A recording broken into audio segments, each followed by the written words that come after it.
Welcome to Pavanitha kitchen. Friends, నేను ఈరోజు సల్లచారు బజ్జీలు చేస్తున్నాను. ఇందులో కావాల్సిన పదార్థాలు పెరుగు, కారం, ఉప్పు, పసుపు, పోపు గింజలు, కట్ చేసిన ఆనియన్స్, కరివేపాకు, ధనియాల పొడి, కట్ చేసిన ఆనియన్స్, శనగపిండి, వాటర్. ఫ్రెండ్స్, బౌల్లో శనగపిండి తీసుకున్నాను. ఇందులో కట్ చేసిన ఆనియన్స్ వేసుకుంటున్నాను. 2 ఆనియన్స్ తీసుకున్నాను నేను కట్ చేసినవి. ఇలా ఆనియన్స్ వేసుకున్నాక కొంచెం సాల్ట్, కొంచెం కారము, కొంచెం పసుపు, కొంచెం ధనియాల పొడి వేసుకొని, అలాగే కొత్తిమీర వేసుకొని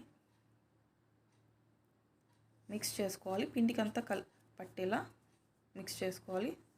ఆ తర్వాత వాటర్ వేస్తూ మిక్స్ చేయాలి.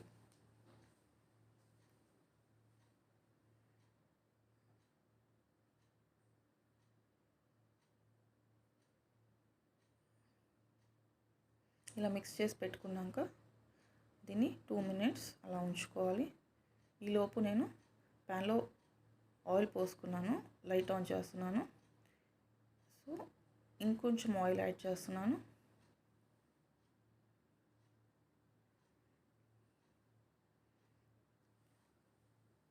ఆయిల్ పోసుకొని వేడి అయ్యే వరకు వెయిట్ చేయాలి. ఫ్రెండ్స్,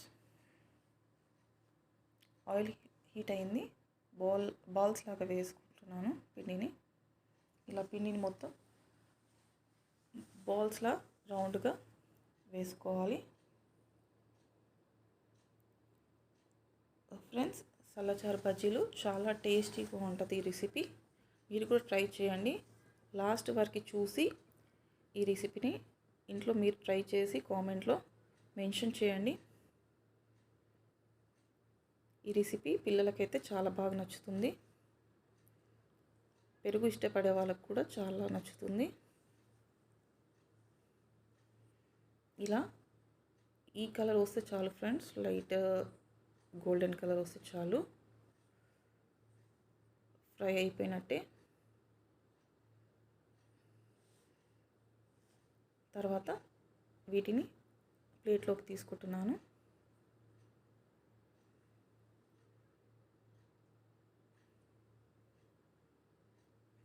వీటిని ప్లేట్లోకి తీసుకున్నాక మిగిలిన పిండిని కూడా అలాగే సేమ్ బాల్స్లా వేసుకుంటున్నాను.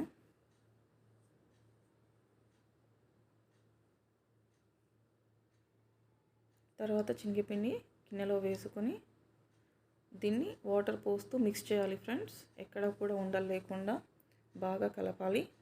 ఇలా కలుపుతూ మిక్స్ చేయాలి. పిండిని మొత్తం కూడా మిక్స్ చేయాలి. ఎక్కడ ఉండలు ఉండకూడదు. అప్పుడే సల్లచారు బజ్జీలు రెసిపీ టేస్టీగా ఉంటుంది. ఇలా మిక్స్ చేసుకున్నాక పక్కకు పెట్టుకొని పెరుగు తీసుకోవాలి. ఈ పెరుగుని మసాలాలన్నీ వేయాలి కాబట్టి పెద్ద బౌల్లో వేసుకుంటున్నాను. పెరుగుని ఇలా గిన్నెలో వేసుకున్నాక ఇందులో కొంచెం పసుపుని వేస్తున్నాను ఫ్రెండ్స్. తర్వాత కొద్దిగా ఉప్పు,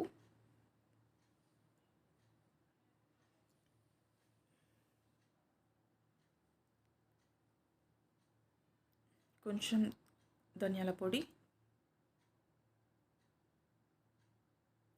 గరం మసాలా. నేను కారం వేయట్లేదు ఫ్రెండ్స్, పచ్చిమిర్చిని యూజ్ చేస్తున్నాను. తాలింపు పెట్టేటప్పుడు పచ్చిమిర్చి యూజ్ చేస్తాను. ఆ కారం నాకు సరిపోతుంది. మీకు ఇంకొంచెం స్పైసీ కావాలంటే కొంచెం మీరు కారం యాడ్ చేసుకోవచ్చు. తర్వాత వాటర్ పోస్తూ కలపాలి. మనం వేసిన అన్నీ కూడా పెరుగులో బాగా మిక్స్ అవ్వాలి. సో బాగా మిక్స్ చేసుకోవాలి. అవన్నీ కూడా పెరుగులో ఇలా మిక్స్ చేస్తూ ఉండాలి. మనం ఎంత బాగా మిక్స్ చేస్తే కర్రీ అంత టేస్టీగా ఉంటుంది. ఇది చాలా ఈజీ రెసిపీ, ఎవరైనా చేసుకోవచ్చు.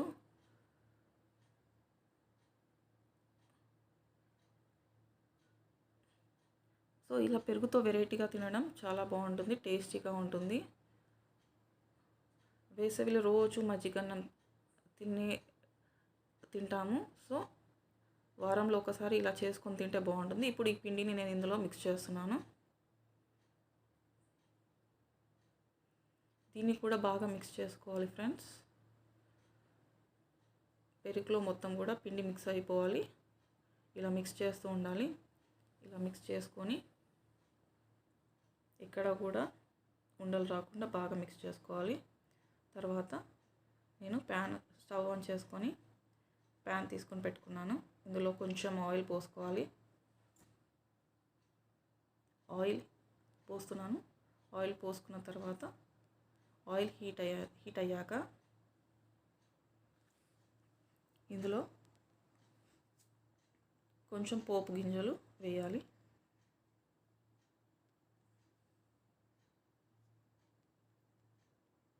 కట్ చేసుకున్న ఆనియన్స్ వేసుకోవాలి.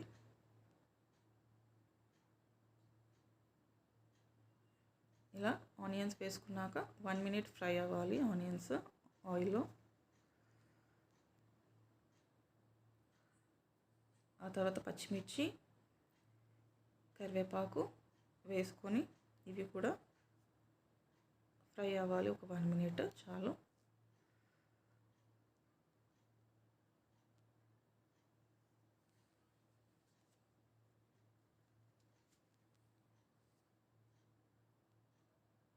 తర్వాత పసుపు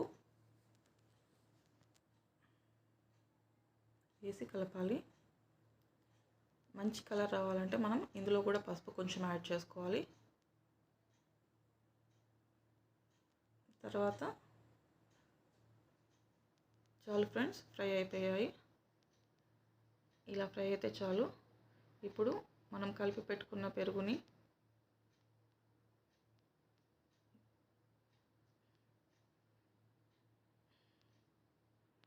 ఓకే ఫ్రై అయిపోయాయి. పెరుగుని తీసుకున్నాను, ఇందులో వేసుకోవాలి. ఇందులో వేసుకొని కలుపుతూ ఉండాలి.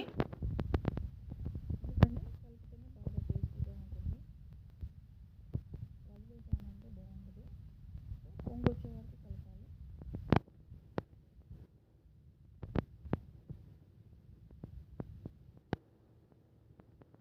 మీడియం ఫ్లేమ్లో పెట్టుకొని స్టవ్ పొంగొచ్చే వరకు కూడా మనం